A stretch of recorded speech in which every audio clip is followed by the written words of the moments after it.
The separation of powers is the cornerstone of our republic. It's what keeps any one branch, executive, legislative, or judicial, from ruling or overruling the others. But in recent years, federal courts have begun reaching beyond the bench, imposing orders that sound more like policy than judgment. From immigration halts to energy project blocks, courts are increasingly acting as stage managers of the executive branch, but concerningly, on behalf of the DNC, one party. This latest case in Chicago may be the most brazen example yet. District Judge Sarah Ellis ordered Gregory Bovino, the chief patrol agent for U.S. Customs and Border Protection, to personally appear in her courtroom every weekday at 5:45 p.m. and report on use of force activities. She made that order on her own without any request from plaintiffs after saying she had seen videos that made her doubt whether border agents were following her previous ruling. The Department of Justice filed an emergency petition for a writ of mandamus in the Seventh Circuit Court of Appeals. That petition asked the court to intervene immediately, arguing that the judge's daily report order placed the court in a supervisory role over executive officers, violating the separation of powers.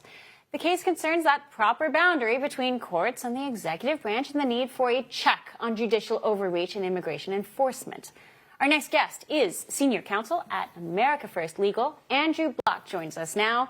Andrew, this is such an interesting case. It feels like we continue to revisit these themes, especially in the tensions between conservatives and liberals in politics and the legal world right now. This question of using judges to overstep and intervene in the president's agenda. Yeah, it's very true, and it's very unfortunate because we do have a system of separation of powers and checks and balances that we all learn in grade school. And what that means is we have three co-equal branches of government. We don't have a judicial supremacy. No judge can sit and oversee or just rule on or say everything that the president does or the executive branch does is yes, no, yes, no. Judges are supposed to rule on cases or controversies before them. The conservatives know a lot about standing requirements and getting kicked out of court on standing. Right. And so the Seventh Circuit rightly realized and told this judge that her role is not an inquisitor, but as a judge to decide the cases and controversies before her, not haul in executive officers for daily reporting. Now, I'm unclear about how this even landed on her bench, on her radar to begin with. I mean, did she just kind of pull this out and say, I'm concerned about the situation, or did someone bring it to her attention? Well, I believe there was a lawsuit in her court where some plaintiffs were, I guess, challenging some of the tactics or some of the intervention by the U.S. Border Patrol or their presence in Chicago. Illinois, in Chicago, okay. And so that's how it came to her. But the remedies that she sought to impose daily reporting certainly went beyond the scope of normal judicial proceedings. But it doesn't surprise a lot of people to see a headline like this. We've seen a lot of activist judges rise up and try to kind of stymie the entire agenda of the current administration, and they seem to be succeeding at it. Yeah, I mean, absolutely. There are a lot of examples, as you know, and I mean, it started earlier this year with Judge Boasberg trying to order a plane to turn around mid-flight to bring aliens back into the illegal aliens back into the country. Right. And we see this up in Chicago, and he was slapped down by the Supreme Court, but he continued that case on. And there's continuous filing and activity in that, even after the Supreme Court told him he had no jurisdiction to do what he did. Up here in Chicago, we see this judge trying, as in the Seventh Circuit's words, they actually used the word inquisitor in their order to her, and yet, the case is continuing, and she's still making accusations against government officials. We see it in a lot of places, unfortunately. And ostensibly, she continues to kind of assert her authority, knowing that she's in a friendly state, right? She's in Illinois, she's in Chicago. There seems to be some kind of resistance here grounded in the understanding that they'll have support from liberal leadership. Yeah, absolutely. And I mean, that's why it comes back to the checks and balances and our separation of powers.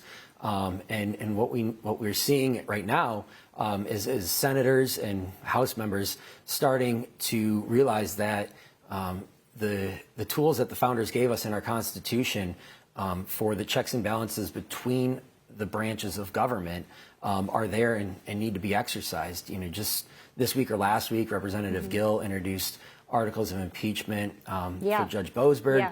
Yeah. There's other oversight activities, I think, that have been going on. And certainly every government employee, whether they're executive, legislative, or judicial, needs accountability. Everybody has to have accountability in our system, in the courts. There's appeals, but there's also intra-branch accountability and checks and balances that are there, and that's what the legislative branch should exercise. We addressed this in the opening of the show, but I also want your take on this. There's criticism from some very scholarly types like Jonathan Turley, I was talking about this in an earlier block, who are looking at these impeachment proceedings against judges and saying we need to be very careful with this tool. It's a tool. It is something that Congress is capable of using against judges. It's very rarely used, but Professor Turley was saying things like, well, I don't think it necessarily applies to someone like Boasberg. Where do you fall in this argument? Yeah, certainly. I mean, I think that the House has the power of impeachment and it can conduct an investigation. Certainly the power of impeachment is a political remedy. And whether it's appropriate in any given case is really a matter for the members of the political branches to decide. But they can only really decide that after they've investigated and have the facts before them. There is a strong precedent in American history for impeaching judges. It's happened several times.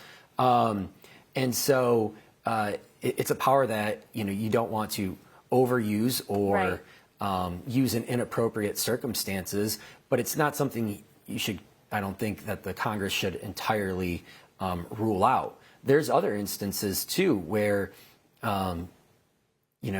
poor behavior or conflicts of interest that we have pointed out at America First Legal that may be worthy of that for certain judges as well. Well, we've had very interesting conflict of interest cases that have just gone under the radar because no one really called them out on it. But AFL has actually pointed out some fascinating cases. I think it was Judge McConnell. Yeah. Didn't he have a crazy conflict of interest situation?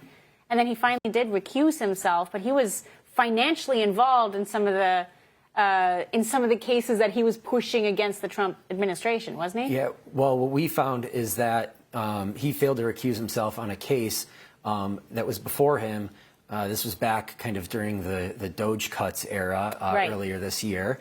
There was a case brought to him where if he ruled a particular way, federal funding would have continued flowing to groups, including an organization that he sat on the board of for 20 years, including the chair of the board of for 10. And so we pointed this out, and his ties and how much money that organization had received, over $120 million while he had been there. They had received in government taxpayer money. Andrew, you know what's so sad? And he failed to recuse himself. Is he probably would not have recused himself unless you guys pointed it out. And that's absurd. Imagine how many cases are out there like that AFL doesn't catch. I mean, you guys happened to catch that one. But that one was a crazy story. But this whole impeachment conversation is so worthy of exploring, and I do see the merits on both sides. One side saying, hey, this is going to be used against, this is going to be politicized in the future if we make this a way of judicial life. But on the other hand, there's some pretty egregious judges out there. Certainly, and I mean, it's not that impeachment exists because a judge got it wrong in one case or another. It exists where a judge has exhibited, that they are not, a pattern of behavior of not abiding by the law, of not having the moral character or the judicial character required, because judges need to be beyond reproach for Americans and for everybody to have confidence in the system, that they are getting a fair shake in court. And, we talk about colloquially the political branches being Article 1 and Article 2. Mm-hmm. The judicial branch, Article 3, is not supposed to be a political branch. That's why they have the lifetime tenure. But if they are going to be engaged in everyday politics at the district court level, trying to, be the resistance to the executive branch, that is a fundamental shift in the balance of powers and the separation of powers that the founders gave us. And so the political branches need to do something about that. Well, AFL is sort of doing its role in making sure that we highlight these stories, and that's where we start the fight, knowing about the problem to begin with. AFL. All right.